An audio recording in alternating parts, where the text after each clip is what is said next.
dad badan oo waxaa jira hadda ku dhageysanaya Soomaali ah oo doonaya wadada aad martay inay maraan dadka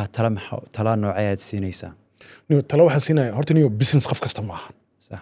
maxamed business qof kasta ma aha maxamed 7 days shaqeeya waxaan aan dhahay ma aha qofka markuu business leeyahay 7 days oo shaqeynaya waxa shaqeynaysaa more than 48 hours sometimes 100 hours ashaqeynaysaa lifestyle kaas qofkaas inuu passion u yahay waay صح وإنه جعليه إنه جعليه هو عادي corporate life 5 o'clock هدي أقول ما 7 o'clock عصور دمينا جروجي معنا switch off سمينا وادمات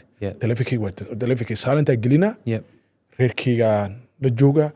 وح اسمق لينه ما جرتو سبدي أحد وح اسمق لينه ما جرتو business اسمه business سمدي ساشقينه سا 100 hours أجلينه سا تلفك هذا ودارين هاي 24/7 marka qofka sameyn karo noocaas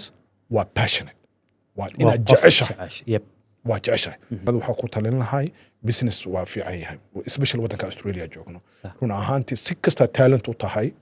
si kasta u aqli badan tahay ilaahay aqli ku siiyay talent u tahay sometimes corporate ball anyway ka soo shaqeeyay to hit high ceiling someone will pull you down صح because muslimna tahay afrikaana tahay migrant tahay someone will pull you down هذه لكن business كحال مرة business كوحو كوفي عني هاي talent جاذا استعمال سان no one can deny that هذه ماشي إسكارسيس هذه لكن business كوفي عني هاي as long as a passion تطلع هذا لا هذا كوبيا سمينا أما واحد إسكا سمينا you cannot survive